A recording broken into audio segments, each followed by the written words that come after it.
Oi, pessoal, tudo bem? Eu estou aqui preparando uma lista de coisas que eu preciso falar com vocês sobre terreno. Você está procurando terreno para comprar e construir a sua casa? Ou ainda, um terreno que a casa esteja baleada e você vai reformar toda essa casa? Então, esse vídeo foi feito para você.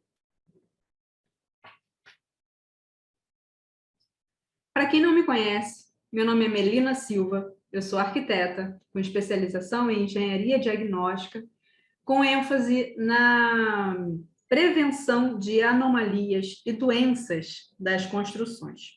E agora, há um tempinho já, eu venho atuando na área de Feng Shui, de geobiologia, de radiestesia. Tudo isso engloba a mesma coisa, tá? Engloba a prevenção de problemas, tanto na edificação, no imóvel, quanto na vida e na saúde das pessoas, tá? Então, analisando aqui, quando a gente procura um lugar para morar, a gente precisa avaliar alguns pontos, né? Antigamente, a gente tinha uma variedade maior de terrenos, né, de terras para escolher onde morar e uma facilidade maior financeira também. Hoje em dia, infelizmente, isso mudou, né? Os nossos centros urbanos estão basicamente superlotados, né? E a gente não tem mais tanta escolha assim.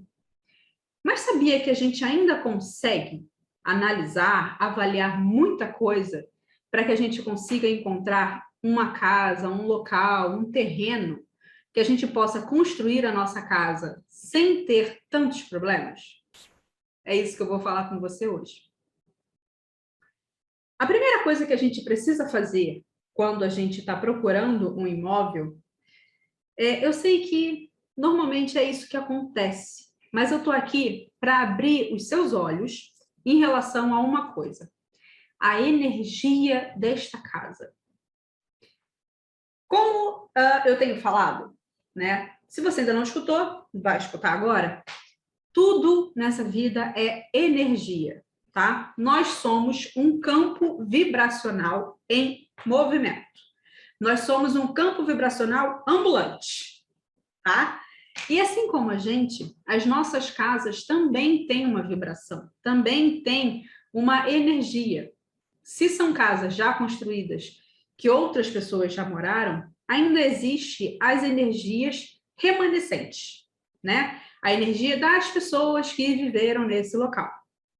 E a gente precisa avaliar exatamente quais dessas energias são melhores para a gente, quais são as energias que talvez a gente consiga mudar e quais delas a gente não consegue mudar, tá?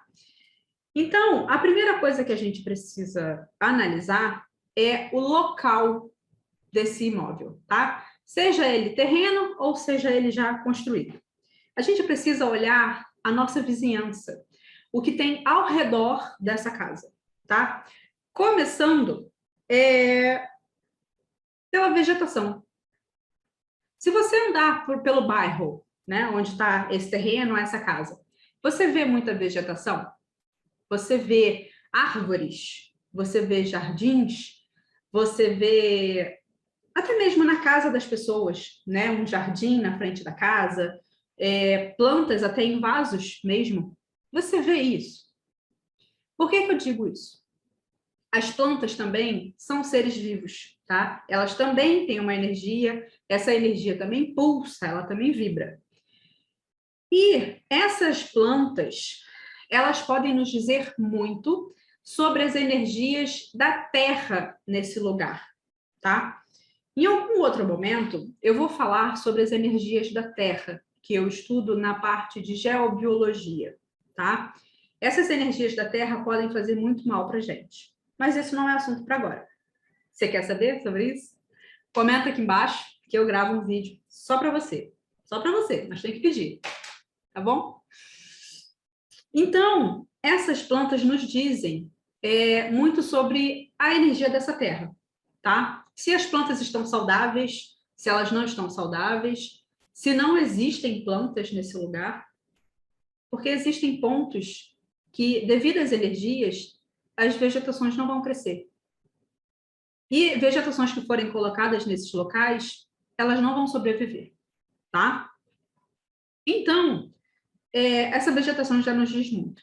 Além da energia, um local sem vegetação, sem árvores também, é um local mais propício a ser um lugar mais quente. Concorda? Feche seus olhos e imagine uma rua arborizada, com árvores. Aquele túnel de árvores. Sinta que você está no meio dessa rua. Não tem carro passando, não. Esquece os carros. Não existe carro nessa rua. Os carros que existem estão estacionados, tá? É durante o dia, 3 horas da tarde. Você está no meio dessa rua e essa rua tem árvores, muitas árvores. Como é que você se sente? Com calor ou está agradável? Está fresquinho? Agora, se imagine num grande centro urbano, quem mora no Rio de Janeiro, se imagina no centro de Madureira. Quem não mora, não conhece. Se imagine numa rua, só tem prédios. Prédios, um mais alto que o outro, uma casinha aqui, outra ali, alguns carros estacionados, 3 horas da tarde, verão, no Brasil. Imagine, qual a sensação desse local? É um lugar fresco ou um lugar quente? Entendeu a diferença de ter vegetação? Então, independente da energia do local, a vegetação também é muito boa para o local, principalmente onde a gente vai morar, tá? Outra coisa, você visualiza animais ao redor dessa sua casa? Quando eu digo animais, eu estou falando da fauna, tá? Você tem passarinhos, pombos, até que seja pombo, tá? Você vê passarinho, você vê pombo, você vê mico. O que você vê ao redor? Existe alguma vegetação, algum animal? Quando existem animais nesses locais, também quer dizer que a energia do local é boa. Animais não ficam em locais com ruim energia, tá? As casas... Ah, não, antes de chegar às casas. Existe algum local de terra, né, um jardim, algum lugar assim que você veja muita terra e que nessa terra existam muitos cupinzeiros ou formigueiros? Existe? Se existe, preste atenção, tá? E ainda, se existem árvores, como é que estão essas árvores? Elas estão saudáveis? Ou elas estão capengas, né? Tá com o tronco todo cheio de bicheira, tá com o tronco todo cheio de buracos mesmo, né? Que parecem tumores na árvore. Se isso acontece, se você está enxergando isso, toma cuidado com esse lugar, tá? Outra coisa, vamos falar das ruas. Qual é a intensidade do tráfego nessa rua? Na rua da sua casa, ou se, por exemplo, você vai morar num prédio, tá?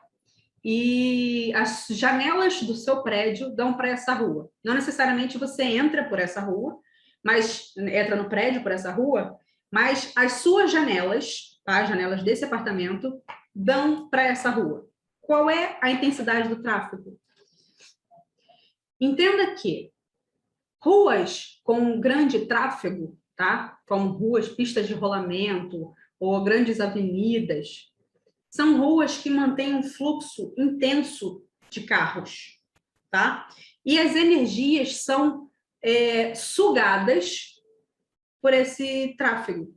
Imagina que quando a gente viaja, né, de carro na estrada, muitas vezes a gente vê aqueles carros que estão correndo, né? A gente sempre encontra alguém fazendo isso. Eles estão correndo e um outro carro vem e entra atrás desse carro para ir atrás dele. Não que ele quisesse correr, mas ele está indo na inércia desse carro da frente. Ele está sendo sugado pela energia, né? Pelo túnel de vento desse carro. E é a mesma coisa nas ruas, nas ruas em geral, tá? Então, um lugar onde tem um tráfego muito intenso, também tem uma energia que é sugada. Ela é sugada, ou seja, ela acaba sugando a energia da sua casa e impedindo que boas energias cheguem na sua casa também. Faz sentido para você? Pior ainda, se essa rua for rua de mão dupla, uma coisa é ir numa direção. Já está ruim se a gente tem um grande fluxo, tá? Mas está numa direção só. E quando está nas duas direções? Vira uma bagunça isso aqui, tá? Energia que vai, energia que vem, energia não sabe para onde vai. Então, isso pode atrapalhar também a sua vida financeira, a sua vida amorosa, a sua vida pessoal em si, tá? A sua vida emocional. Então, energia é uma coisa que faz parte de um todo, tá? Não tem como a gente separar. Ah, essa é a energia da minha vida de prosperidade financeira. Essa é a energia da minha vida de sucesso. Essa é a energia... Não. É um todo, tá? Mexeu de um lado, vai mexer do outro. Ok? Tá. Falando, então, de cargas eletromagnéticas perto da nossa casa. O que são essas cargas eletromagnéticas? De onde vêm essas cargas? Normalmente, nos centros urbanos, essas cargas vêm de linhas, aquelas antenas de telefônica, linhas telefônicas, antenas telefônicas, né? Se você mora próximo a uma linha dessas, para você, o funcionamento do seu telefone celular vai ser uma maravilha. Mas essa carga eletromagnética, ela atrai muita energia e é uma energia muito densa, tá? Então, perto das nossas casas, não é uma boa ter uma rede dessas, tá? É antenas de telefone e subestações de energia elétrica, né? Então, se você está procurando um imóvel, tente verificar se existe a pelo menos 500 metros, tá? O mínimo de 500 metros. Se tiver a menos de 500 metros dessa casa, isso pode impactar na sua vida, tá bom? O que existe ao redor da sua casa? O comércio, o que tem ali ao redor? Tá? Tem usinas, tem fábricas, o que tem ali? Tá? As fábricas, eu digo, usinas e fábricas, por causa da poluição sonora, tá? E a poluição do ar. Isso pode fazer muito mal para você. Não é exatamente em relação a energias em si, tá? Mas a sua saúde, nesse caso, tá? De você estar inalando um ar poluído, tóxico, venenoso, e um local barulhento. Tá? Um local barulhento a gente não consegue descansar. Eu mesma tenho um problema sério aqui na minha casa, que eu moro numa casa tipo sobrado, né? Eu moro na parte de cima. E o meu vizinho é um prédio comercial que no térreo funciona uma agência bancária. E nos fundos desse prédio tem uma área aberta, tá? Onde são instalados equipamentos desse banco. E um desses equipamentos é um gerador de energia, tá? E esse gerador, ele liga e desliga o dia inteiro, tá? A partir das 8h30 da manhã, ele começa a ligar. E ele liga e fica por volta de 10, 15 minutos ligado e desliga por volta de mais uns 20 minutos, meia hora. Mas quando ele liga, eu chego a me assustar com barulho, tá? Ele está do lado da janela do meu quarto. Graças a Deus, eu trabalho home office, né, em outro quarto, mas quando eu estou no meu quarto de manhã, ele me assusta, tá? Então, é uma coisa que te atrapalha o raciocínio, te atrapalha o pensamento e irrita, tá? Tem vezes que irrita, sim. Quem é mulher que está escutando esse vídeo, vendo esse vídeo, sabe que nós temos dias que a irritação está no pico. Está aqui em cima. E nesses dias dá vontade de chegar lá na agência e falar, dá para desligar esse negócio? Mas, infelizmente, a vida não funciona assim, tá? Então, a gente tem que tomar cuidado com esses locais que têm poluição sonora também, né? A poluição sonora vem desses maquinários, vem de uma rua barulhenta, vem de um estabelecimento, por exemplo, um restaurante, né? Uma casa de festas, alguma coisa desse tipo, tá? Outra fonte de ruído, estacionamento. Eu também tenho do lado da minha casa, é atrás desse banco, tá? Tem um estacionamento. Não é que o estacionamento faça muito barulho, tá? Mas acontece muito de alarme de carro disparar. Uma delícia! O alarme do carro dispara, tá? E às vezes demora até alguém desligar aquilo. Outra coisa é quando a pessoa está dentro do estacionamento e ele resolve ficar testando o acelerador do carro, tá? De vez em quando isso acontece. Ou é que eu moro numa zona mista, tá? Eu moro no Meier, numa zona mista, no Rio de Janeiro. E então eu tenho na lateral da minha casa esse prédio comercial que tem a agência bancária, atrás da agência bancária tem o estacionamento e atravessando a rua tem um pub. E esse pub, finais de semana, funciona, não é que o pub em si atrapalhe, tá? Ele já atrapalhou menos. Mas durante essa época de pandemia que a gente está vivendo, as portas estão abertas, né? Então, o som do pub acaba vindo para a área externa. Mas antes disso, ele não atrapalhava em si. O som do pub não atrapalhava. O que atrapalhava eram as pessoas, continuam sendo, as pessoas que estacionaram nesse estacionamento. Que eles resolvem vir de madrugada, pegar o carro e gritando, né? Gritando, as pessoas não sabem falar baixo e vêm para o estacionamento para conversar e parece que tem gente embaixo da minha janela. Ah, delícia!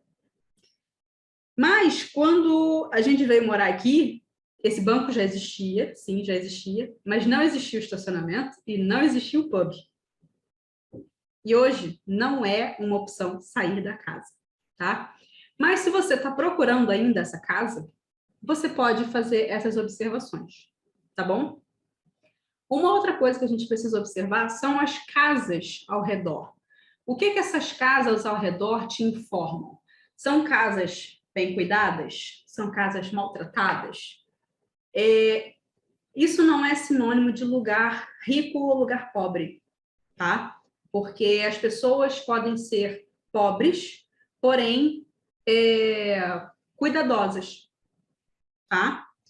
Então, quando a gente tem uma grande maioria de casas mal cuidadas, isso também pode mostrar para a gente que o local não tem tão boa energia assim, tá? Se não for pela energia da terra, do local, mas a energia das pessoas ali ao redor também, tá? E a gente tem que se perguntar o que é que eu estou fazendo aqui? Por que que eu estou vindo procurar imóvel nesse lugar? Será que esse lugar é para mim? Tá? E se você ainda está procurando o terreno em si, além de todas essas observações que eu acabei de pontuar, preste atenção também na topografia desse terreno. Se possível, tá? A melhor das hipóteses é que o terreno seja plano, ok? Mas se esse terreno for em aclive, tomara que ele não seja muito alto, tá? Porque um terreno muito alto dificulta a subida, tá? Que a energia em si, que nós chamamos de chi, né? O chi, que é a energia vital, né? A nossa energia da vida, que ele alcance a casa, tá? Se a casa vai ficar muito lá em cima, então é difícil, né? Diminui um pouco. Vai chegar, mas diminui um pouquinho, tá? E se essa casa for em declive, a gente tem o mesmo problema da chegada de energia, tá? Porém, é o contrário. Enquanto num aclive ele demora, é difícil chegar, num declive, ela passa direto. Ela vem num tobogã. Passou direto. Então, você pode ter problemas na sua vida financeira, na sua vida amorosa, na sua vida pessoal, na sua vida profissional, em todos os aspectos, tá? Então, preste atenção nisso. Mais uma coisinha, só mais uma para acabar, tá? Vamos prestar atenção se a nossa casa, qual é a posição das ruas em relação à nossa casa, tá? Imagine aquela rua, uma rua T, né? Normalmente, aquela rua, ela vem seguindo e no meio do caminho acaba aquela rua e você tem que virar ou para a direita, ou para a esquerda, ou para um dos lados, tá? Você tem a opção de ir para um lado, para o outro, ou só para um lado, enfim. A situação é tentar não comprar a casa que fica no final dessa rua. Entendeu? Porque se a sua casa está lá nesse cantinho, no final dessa rua, você tem uma sobrecarga de energias, tá? Que as energias estão sempre nessa direção e quando chega no final dessa rua, ela bate de frente com a sua casa. Ela bate de frente com a sua casa e isso vai sobrecarregando a sua casa. Isso também pode sobrecarregar a sua vida. Tá bom? Pessoal, falei muito. Espero que tenha ajudado vocês, tá bom? E qualquer dúvida, coloca aqui embaixo. Se você quer saber sobre a geobiologia, coloca aqui embaixo. Se você quer saber qualquer outra coisa, coloca aqui embaixo, tá bom? Até a próxima. Previna-se! Oi, pessoal. Uma coisa que eu esqueci de falar sobre a escolha do terreno ainda é de vocês procurarem a prefeitura, tá? Procura a Secretaria Municipal de Urbanismo que rege a área onde você está buscando o terreno, para que você não tenha problemas na área de construção, porque às vezes a gente compra um terreno achando que pode construir uma casa de tal jeito e que isso realmente não é verdade. A legislação te impede e você não consegue fazer o que você quer, ok? Então procure um profissional que trabalhe com um projeto legal. Um abraço.